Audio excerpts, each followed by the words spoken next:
नमस्कार विद्यार्थी मित्रांनो, श्री सरस्वती भुवन शिक्षण संस्था छत्रपती संभाजीनगरच्या या यूट्यूब चॅनलमध्ये मी सतीश लंगोटे आपल्या सर्वांचं स्वागत करतो। आज आपण गणितामधली एक महत्त्वाची संकल्पना अभ्यासणार आहोत। त्यासाठी बघा, मानवाच्या ज्या मूलभूत गरजा असतात, अन्न, वस्त्र, निवारा, आरोग्य आणि शिक्षण, या गरजा पूर्ण करण्यासाठी आपल्याला पैशांची आवश्यकता असते आणि हा पैसा आपल्याला आपल्या उत्पन्नामधून मिळत असतो। पण जेव्हा आपल्या गरजा भागवण्यासाठी हा पैसा अपुरा पडतो, तेव्हा आपल्याला इतर माध्यमातून हा पैसा उपलब्ध करावा लागतो। इतर माध्यम म्हणजे आपल्या मित्राकडून म्हणा, आपल्या नातेवाईकाकडून म्हणा किंवा बँकेकडून आपल्याला ती रक्कम आणून आपल्या गरजा पूर्ण कराव्या लागतात। मग जेव्हा आपण इतरांकडून ती पैशाची मागणी करतो, तेव्हा त्या पैशाला, त्या रकमेला आपण कर्ज म्हणणार, त्यालाच लोन असं सुद्धा म्हणतात। समजा मी माझ्या मित्राकडून 100 रुपये कर्जावर घेतले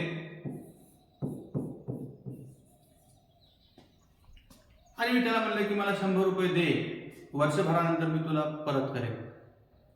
आता समजा वर्षभर वापरल्यानंतर जेव्हा परत करायची वेळ येईल, तेव्हा जर मी त्याला 100 रुपयेच परत केले तर तो घेईल का? तर नाही घेणार। का नाही घेणार? कारण 100 रुपये मला देतेवेळी जेव्हा त्याला ती वस्तू मिळाली असती, ती आज वर्षभरानंतर 100 रुपयाला मिळणार नाही। का? कारण त्या वस्तूचं मूल्य आता वाढलेलं आहे, म्हणून या 100 रुपयाचं मूल्य कमी झालेलं आहे। म्हणून काय करावं लागेल, या घेतलेल्या 100 रुपयाच्या बदल्यामध्ये मला काहीतरी जास्तीची रक्कम त्याला परत करावी लागेल। समजा मी त्याला 110 रुपये परत केले, मग घेतलेली जी रक्कम असते त्या रकमेला आपण मुद्दल म्हणतो, त्याला इंग्रजीमध्ये प्रिन्सिपल म्हणतात,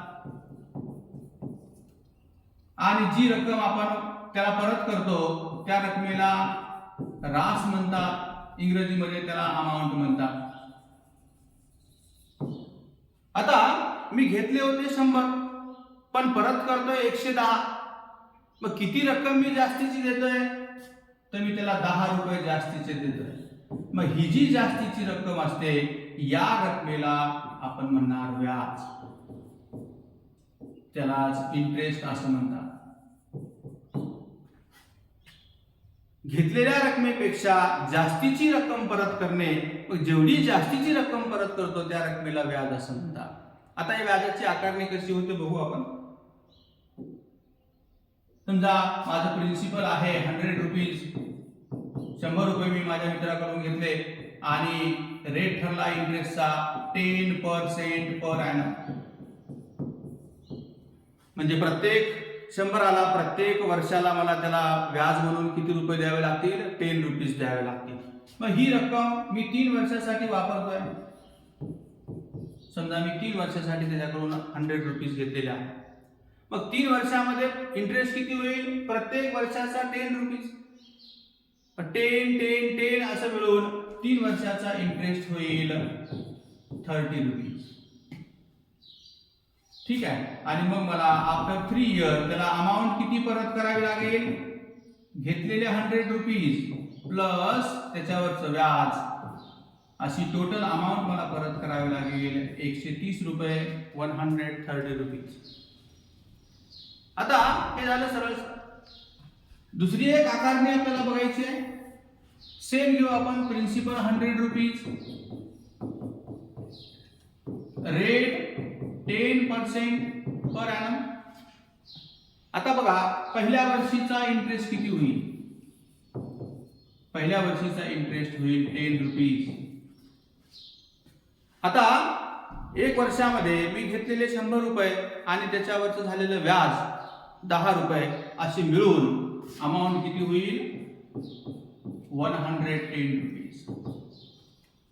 आता वर्षभर मी वापरलेत पैसे, दुसऱ्या वर्षाच्या सुरुवातीला मी जर परत केले तर 110 रुपये मला द्यावे लागतील।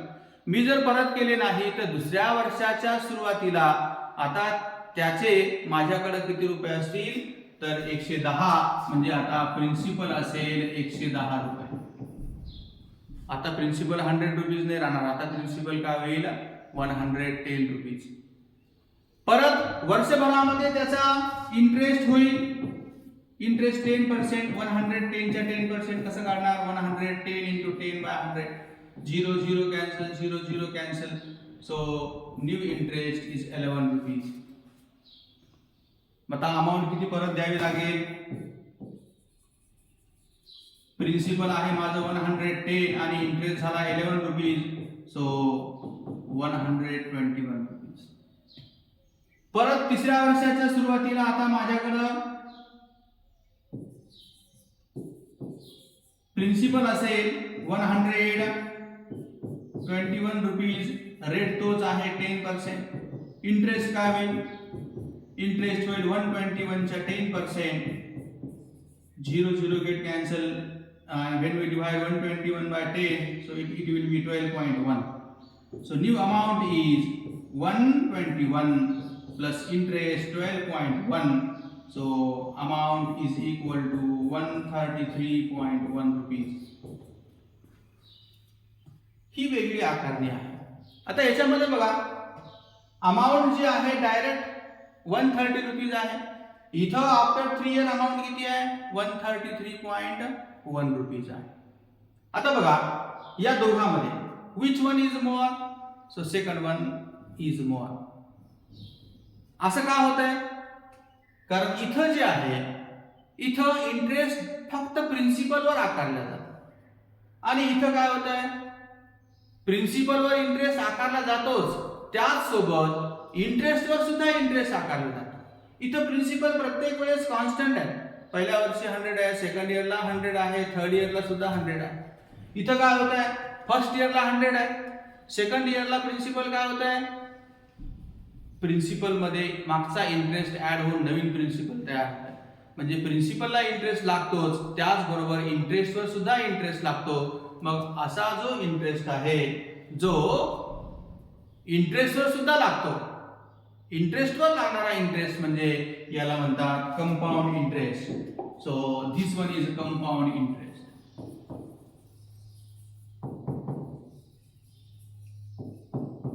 आणि हा इंटरेस्ट फक्त प्रिन्सिपलवर लागतो म्हणून याला सिंपल इंटरेस्ट म्हणतात.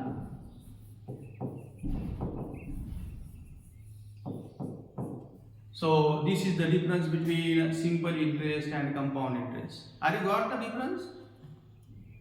So see again, simple interest म्हणजे असा इंटरेस्ट जो फक्त प्रिन्सिपलवर लागतो आणि कंपाऊंड इंटरेस्ट म्हणजे असा इंटरेस्ट जो प्रिन्सिपलवर लागतोच सोबतच इंटरेस्टवर सुद्धा आकारला जातो.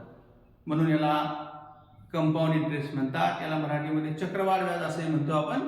चक्रवाढ व्याज, चक्र म्हणजे सर्कल, सर्क्युलर मेथडने म्हणजे प्रिन्सिपल त्याचं वर्षभराचा इंटरेस्ट प्लस त्याच्यामध्ये ऍड होतो, परत पुन्हा इंटरेस्ट ऍड होतो, परत इंटरेस्ट ऍड होतो, त्याला म्हणून चक्रवाढ व्याज असं म्हणतात.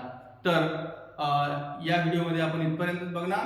पुढच्या व्हिडिओमध्ये मात्र आपण चक्रवाढ व्याजाची आकारणी कशा प्रकारे करायची ते बघणार आहोत. तोपर्यंत नमस्कार.